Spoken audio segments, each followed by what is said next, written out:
Hello and welcome to the FSF podcast. This is the show that is made by nerds for nerds, and I am Tim, the king nerd around this here ranchero. So anyway, our guest today is a really cool nerd and a comedian that I've actually wanted to have on the show for quite some time. You see this person just cast in some of the greatest roles, and I've always enjoyed what they do on screen. I have laughed ridiculously more times at what this has come out of this person's face than I would like to admit. Not only from their stand-up, but also just there's a line about a sock in the movie Free Guy that I nearly snorted coke out of my face with.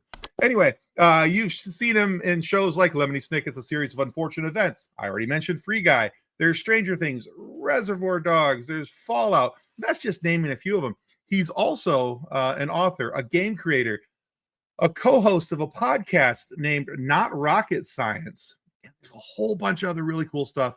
I am very, very excited to welcome Matty Cardarpole to the FSF podcast. Welcome to the show, Matty. What's up, Tim? Thank you so much. You called me a nerd. Hey, I wear it with a badge of honor. That is a great thing to be called, in my opinion. I know, I'm kidding. Yeah, thank you so much. I'm really happy to be here. Thanks for having me. I'm excited for this. Yeah. Yeah. So, Matty, one of the first things that we always like to do with any guest that we have on our show is because, like I said, we're nerds. And what does a nerd like more than anything else with its heroes? A good origin story. And you are the hero of today's story. So what got you here, man? What's the origin story for Matty Cardarpole? The origin story is birth. I was born in a log cabin in Exeter, New Hampshire. Nottingham, New Hampshire. Nottingham, New Hampshire. In a log cabin, kind of like Robin Hood. Nice. Nottingham. But yeah, I was born in Exeter. I went to high school in Exeter High School. I was really into poetry in high school.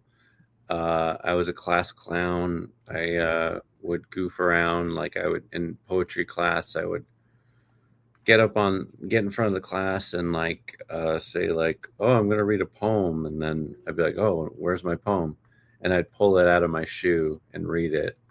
That was the bit that I always did. It was so stupid, but so fun. And I just had a teacher that really believed in me, Mr. Ferguson, rest in peace. But he was such a influential part of my life that he was like, oh, there's something cool about this guy. And I didn't really have a teacher that really that did that, because you have teachers in schools that are just kind of terrible, but he was so supportive. And awesome. And then I saw Ace Ventura and Jim Carrey and Ace Ventura, and I'd never laughed that hard in my life. And I was like, I want to do what that guy does, because he's hilarious. So that's what kind of sparked the whole journey, was being a performer, poetry class, and then seeing Jim Carrey and Ace Ventura was I originally wanted to be a baseball player, pitcher, but that didn't work out. So I didn't get accepted into Little League. So I'm here now. I'm an actor. That's how I've kind of, I mean, it's a long story, but that's kind of the I guess the rocket where it all started. Yeah. No, I like it. That's a great answer. Yeah. I when it comes to Ace Ventura, I still laugh every time I watch the bathroom scene with him with the plunger. Yeah. It gets me every time. Every single time. The movie's a little outdated on its humor, but he just goes for it. He's just he's so funny. So funny. I agree. Yeah. I agree. Okay. I like that origin story. I accept your submission. Very good. All right. All right. So I spent a few days digitally stalking you, or as I like to call it, doing research for today's chat. But don't worry, I'm more in the can we get a selfie than here's my jar of tears crowd. Whoa, that is good. You're like Nardwar. Yeah. You know, So Forrest, um, he actually, interviews I'm. like rappers and stuff. Oh yeah, okay, yes, I He knew who he goes is. really like in depth with people's stories. So that's really cool that you said that. Oh, thank you. Yeah, I saw that, and I was looking at some old videos, you doing some stand up, and I saw that, and I was like, I have to use that line. That Yeah, it was like that's taken. a good This is one. mine now for the purpose of this interview. I'll give it back to Matty at the end. But definitely have to use it.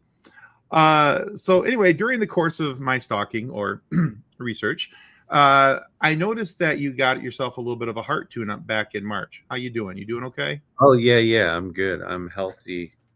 I'm a strong man with a strong heart. Love it. Okay. Yeah, No, I ask about that because now I had a heart condition. I guess technically, once yeah, you have a heart condition, you always have a heart condition. Um, Mine was nowhere near as serious, but I still had I had a procedure about what was it? Ooh, 15, 10, 12 years ago, oh wow. something like that. Anyway, I had horrible um AFib, atrial fibrillation. Oh, So I'm sorry to hear that. yeah, well, I got I'm, better. I'm glad you're okay. They Yeah. And so every time I hear somebody who has a heart condition or something like that, I always like to, especially when I know that they've gone through something, and I've Yeah, seen that, for you, this seems like it's something that you've had to do more than once. But I always like to make sure that you're doing okay, that you're yes, kicking and screaming still, even if somebody else is doing the kicking and you're doing the screaming. yep. So I'm doing really well. Um, yeah, it's been a whole journey, the whole heart situation, and it all has to kind of do with my height and okay. tall people. It's common for them to have heart issues, but I have something called Marfan Syndrome. Abraham Yeah. Lincoln had it, Joey Ramone had it, and it's a connective tissue disorder. Not to brag, but it's a connective tissue disorder, and yeah, I've gone through 3 heart surgeries at this point, Okay. and it's definitely every time it just kind of knocks the what's the word it knocks the wind out of my sails. That's what it is, because it's like, oh, I'm feeling really good, and then bam, all right, you got to do this. But luckily I'm in a position right now where I'm good, like I'm gonna be good, so that feels good to me. That's Yeah, great. yeah, No, that's great, man. Awesome. Well, I'm glad to hear they got you tuned up. They got you ready and yeah, raring to go, because I need more Matty on the screen. thank you. That's a big must. That means a lot. Okay. All right, cool. Now, so in other forms of research, I also noticed that you have a couple of poetry books, with your latest entitled Yeah, "This is basically poems." This book is basically poems that hug you. What can you yes. tell my listeners and my followers about your book, and where they can find it? Yeah, I love poetry, and I love just the art of poetry. It's like painting. You can just jumble a bunch of words together and make it fun and meaningful, and it's a it's a good escape, and it's old fashioned. And yeah, that book and most of the books I write just have a sense of what I try and do as an actor performer is to bring joy and comfort, and that's what I hope those books do. And that my latest book is, yeah, this book is basically poems that hug you. It's on Amazon, and then my other book, Happy Birthday Every Day, is also on Amazon. And yeah, it's just like inspirational comfort books that make people feel good about themselves and inspire them. Yeah. Because I you know, No, oh, I'm sorry, I didn't mean to cut you off. Go ahead. uh, I think about this a lot, but inspired, the original meaning is in spirit. So I like to think of things, how can I elevate and uplift other people? So that's what I try and do with my poetry and performing and just being a human in general. No, I love that. Um, I think I think that's one of those things that in our society that's kind of gone by the wayside, where we're putting other people ahead of ourselves and our own thoughts. And because I that type of thought is actually, it's pretty circular, because it does tend to come back around to you. Yeah. It's not just you're putting something out into the world that's positive, and sooner or later that positivity does come back. Yeah, and I think people, just to kind of piggyback on that even more, is that people, I think, need to practice being grateful every morning. Wake up, make a list of everything Oh you're yeah, grateful for. And I think being grateful and having humor about life is the key to being happy. So, agreed. yeah. Oh yeah, yeah. My daughter and I share a very dark sense of humor. We've both been through some decent medical stuff, and we find that if we can't make a joke about it, then it must be really, really serious. And Yeah. so far, there hasn't been anything that we haven't been able to make a joke about. We've made some other people uncomfortable, but but we've had some fun along the way. I think humor it makes us human. And I think comedy is we need it more than ever right now.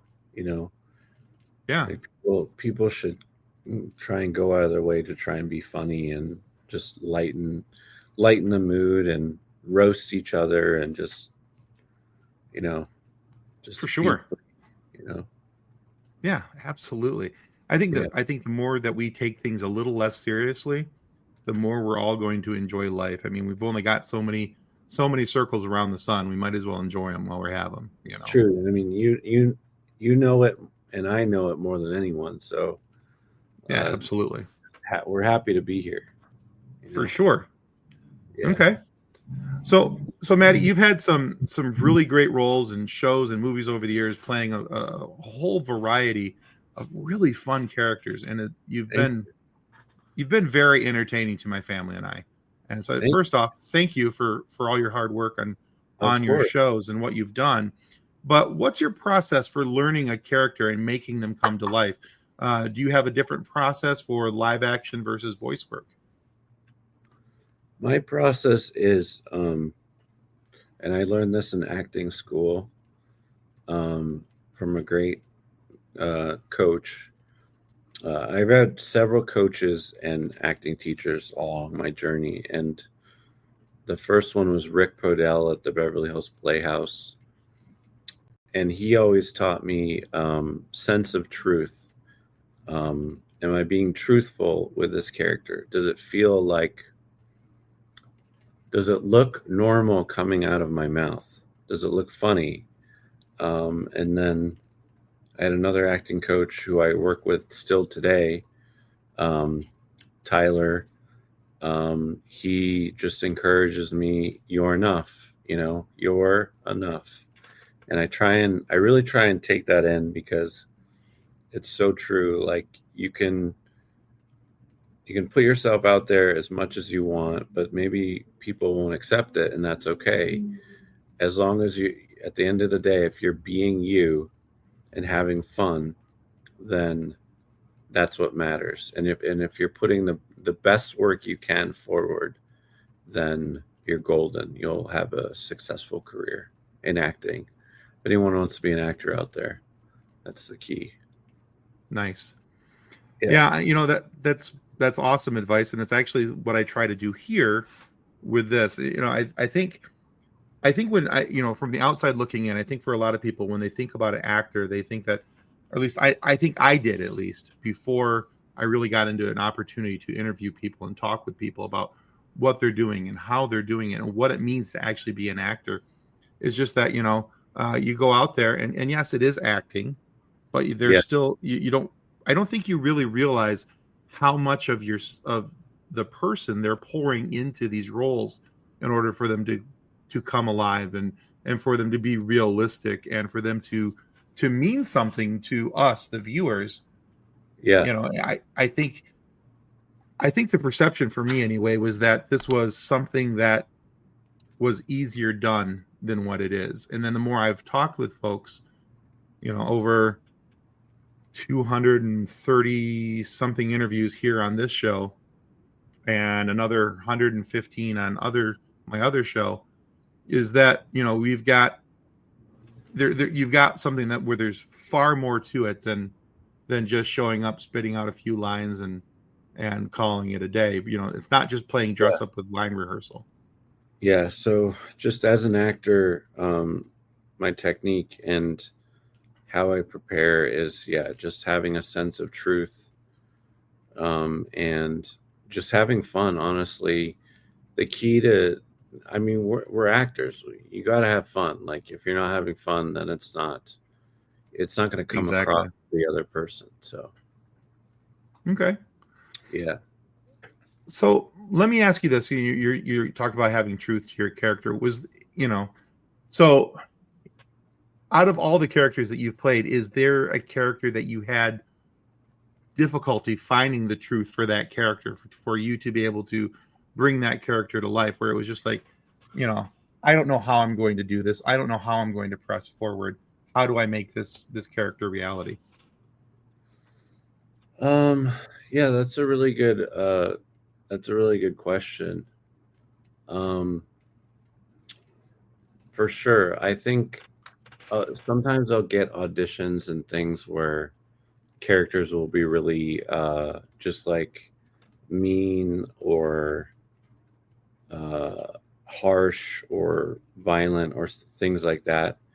And I've built such a trust with my fans that I try not to steer too far away from being funny. Like, I don't ever want to be too dramatically violent or things like that. So I have a really hard time. I've actually stopped even auditioning for roles like that because it's just not fun. And it's hard to find the sense of truth in that. One of my best friends, Chris, at my wedding said that I couldn't even play like asshole characters. He was describing me being such a good guy, and he was like, he reminded me of, he was remembering a story where I was just like, I can't do this. Like, I tried to read the scene with him and I just couldn't, so yeah. No, I think that's great. I think that, I think it's great that you've set a boundary as to what you're willing to do, what you're not willing to do. I think somebody, I've talked with a lot of folks where, and maybe it's more of an issue when they were a younger actor, maybe coming up, where it was just like, okay, I'm going to take anything that's thrown at me. And then they feel regret over a certain role or a character because it's not speaking to their truth. It's not speaking to who they are and what they wanted to put out into the world. So I think it's really cool that you've allowed yourself to establish boundaries. Yeah. Yep. I think you have to in this business. Yeah. Okay. So now, one of the things I didn't mention in the outset is that you're also in the new SpongeBob movie, Saving Bikini Bottom. So I wanted to save that mention for here. So, what can you tell us about that, and tell our listeners where to watch it and when? Yeah, for sure. That's on Netflix streaming now, and that was such a fun project. It was my biggest role that I've done in a film, which was really cool, supporting lead. And it was just such a blast. It was half animation and half live action, and I'm in the live action part, and I play Kyle, and he's like a lab tech for Wanda Sykes. He's like an underling of Wanda Sykes, and basically Wanda Sykes' character, Tsunami, tries to take over Bikini Bottom, and I play like the bad guy with her, but then I end up turning good. Well, no spoilers, but it's a great movie. It's on Netflix, and that we shot that in New Mexico in like 2022, I think. And that was just such a blast. It was so fun to film there in Santa Fe. And we shot on a sound studio, and interacting with SpongeBob.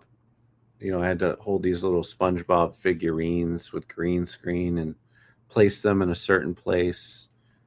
And it's a good thing I know some mime, because there was a lot of miming parts to that, which was really fun.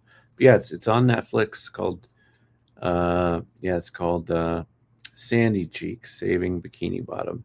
It's out now on Netflix. That's awesome.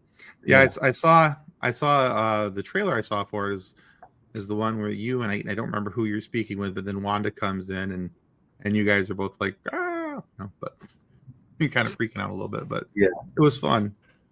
Yeah. We'll be watching that. We'll be watching that movie this weekend. We haven't had a chance to yet, but that's in our most people have a TBR list, a to be read list. I have a TBW, a to be watched list. So we're pushing that one up to the front this weekend, because with the end of Andor, I need to have. That's a great show. If you're a Star Wars fan, it's. I am, yeah. I love the Mandalorian. Nice, yeah. So well, that's just I have the Yoda, the guy that does the voice of Yoda, signed a Yoda headshot. Oh, so, nice, Frank Oz. Yeah, that is cool. Yeah, we've had some fun here. We've been able to interview a few folks from Star Wars, and Star Wars is always my biggest thing. So anytime I get to talk with anybody from Star Wars, I'm always like, "Hi, I'm Tim. How's it going? I'm Tim." Gonna see if I can grab it, actually. Okay. Because it's really cool. Yeah. Yeah, I'm grabbing it right now. Here we go. Very cool. Yeah. That is amazing. Yeah. Really cool to meet him. Yeah, I bet. Yeah, that would do it for me right there, for sure. Yeah. But yeah, I'm pretty much a kid in the candy store every time. Oh, nice. The turtle, the original voice of Michelangelo. Nice. I like collecting. Like when I go to conventions, when I do signings, it's fun to collect. Signatures. Yeah, usually when I go to Comic-Cons, it's I only get a few signatures or things here. Mainly, it's to go up and say hi to the actors and actresses who are there, and A, thank them for what they do, and B, would you please come on my show? Beg my way in if at all possible, and kind of go from there. You gotta hustle. That's all part of it, man. Yeah, it's all part of it. All right. Now we're talking about all this stuff that you've done, and we've talked about a fair number of the shows that you've been in and things.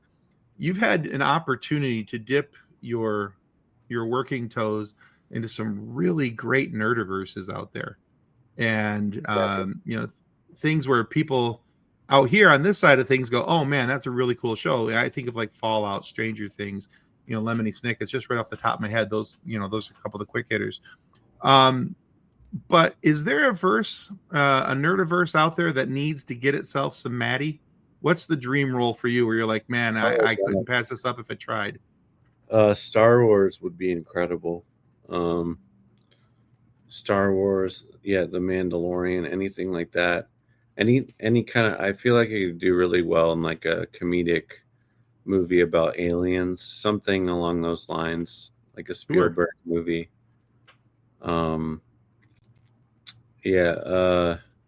Anything in sci-fi I'd love to do, or fantasy, like Lord of the Rings would be really cool. For sure, yeah. Anything along those lines, and I feel like I just feel like it's on my horizon. I feel like something's coming where I'll do some kind of big sci-fi movie. That'd be awesome. I don't know what it's going to be, but I just feel it. Well, it's one of those, I always say it's one of those things where you have to put it out there for people to know that you want it. Exactly. Because, what's the worst that can happen? Somebody says no, or it doesn't happen. but at least you made the effort. You put yourself out there to make yourself available. Exactly. So yeah, and I could see you very easily in a few different Star Wars roles. I could see you very easily. I think one of the I think that it would have been great to see you like in the Men in Black series. That would be cool. I would have loved to have seen you, dressed up in the black suit with the tie. That would be amazing. Especially when the one where they lost Kay as you were as a replacement for Kay would have been fantastic. Oh yeah. That's hilarious. I think it'd have been a lot of fun for that. Yeah. Okay. Cool. Yeah. All right. So that's officially out in the universe. Let's see what comes of it. Thank you. Thanks, Tim. All right. So suggestion time, Matty. Okay. The reason I do this is, and the reason why I asked the question in the beginning of the interview, about the origins is, so I love to know what makes people tick, why they do what they do, what's the seed of motivation for what they're doing and why. So I asked that question in the beginning about origins, and so I like to ask. This is a new question I've added, and there's really only 3 questions that are the same in any interview that I do. The origin question, because I like to know what makes you tick. Yeah. I just added this one about 2 or 3 episodes back because I thought it was kind of cool and it gave me more insights into somebody. And then our silly question has been pretty much the typical one for the last 20, 30 episodes, just because it's fun to hear people's responses to this one. But here goes the second standard question. And I call it suggestion time. Okay. So what are you reading or listening to that you think everybody else should know about? Oh, I like that question. Right now I'm listening to the audiobook, The Power of Intention, and I'm really enjoying it. Yeah. And what am I watching? I'm really liking Seth Rogen's show, The Studio. I've been watching that. I really like it. I'm not quite sure how to help you. Okay. That would be my Alexa Echo Dot right behind my weird. Decided it needed to chime into the interview, so that's fantastic. So thanks for that. All right. She doesn't know how to help us, but that's okay. All right. Yeah. But yeah, hilarious. I've watched a couple episodes of that Seth Rogen show, and the thing that I like about, I think I could say that's best about it, it's not whatever conception you have of Seth Rogen as an actor or the roles that he would typically have played, especially in his younger days. I feel like this is a completely different style of role, and it just feels, for sure. It just feels so much different. Yeah. Is it scary that we have a grown-up Seth Rogen? No. I really like the last of Us. Okay. It's a great show too. Excellent. All right. I can't believe Joel died. That's so ridiculous. Have you seen this? I have not. I'm not a big zombie fan. Oh. Okay. So I have not watched it. My friend Kathleen, who's also my co-host, wasn't able to be here today, but she loves that show. And she was none too thrilled, after that happened. And she came back. And she's like, hey, she was complaining about it. I was just like, yep, absolutely. Sounds horrible. That's awful. They're like, they did. Yep, you're right. They done him dirty. How dare they? So, just trying to be a supportive friend, Yeah. Because you know what? In all fairness, she does the same thing for me when I'm complaining about something in Star Wars. If there's some, all I will say, because you have not watched Andor yet, is there's something that happens. I wasn't necessarily thrilled about it. It's actually good for the story. It's actually good for. I'm not going to tell you. Okay. I can't. It's against my moral fiber. Last of Us. Yeah, it's against my moral fiber to provide spoilers. So I just can't.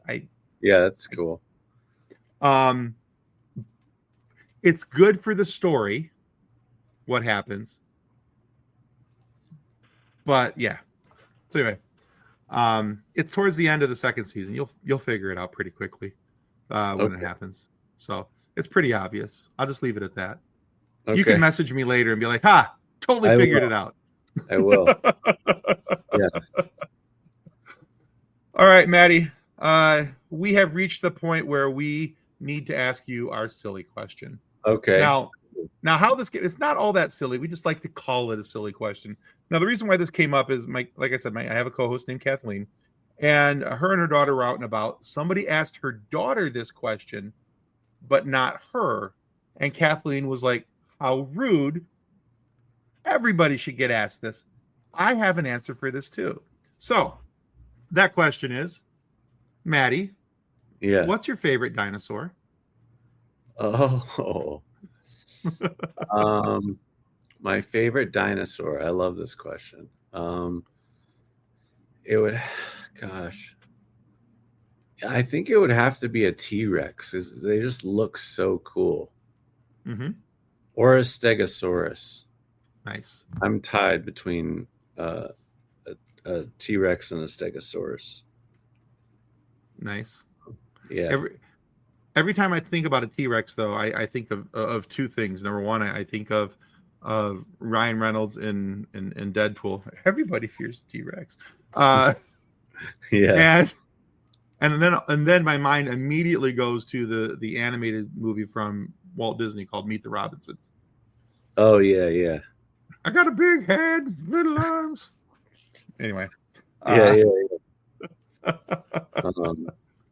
So, but yeah, that's a good answer. All right. Thank you. I like the Stegosaurus part especially. That's not one we hear very often, so that's cool. Yeah, they got spikes. I like that. Exactly. Yeah. Cool. Very defensible creatures. Yeah. All right, Matty. Thank you so much for being on the show today. Absolutely. Where can our listeners go to find out more about you, your work, what you got coming up? Yeah, thank you. I'm on the internet, online. All my socials are at Matty Cardarploe. My name, Matty Cardarpole. Check that out. And yeah, I've actually been posting a lot of TikTok skits and stuff, and I've been doing that daily. So look out for those. And yeah, give me a follow and come along for the journey. My goal is to bring joy and comfort to you. So come on by. If you're not following him on TikTok already, I strongly suggest that because this is where I saw it. At least you may have it on your other socials, but I laughed pretty hard at the Hooter waitress. Yeah. That's blowing up right now. One of them has 8 million views. Oh wow, fantastic! Yeah. All right. So we'll put links for your socials down below. And also, I'm in a film that's coming out soon. I don't know when, but it's called Demonetized, and it's like a horror comedy where I play a ghost hunter. So check that out. All right. We'll put information for that down below as well.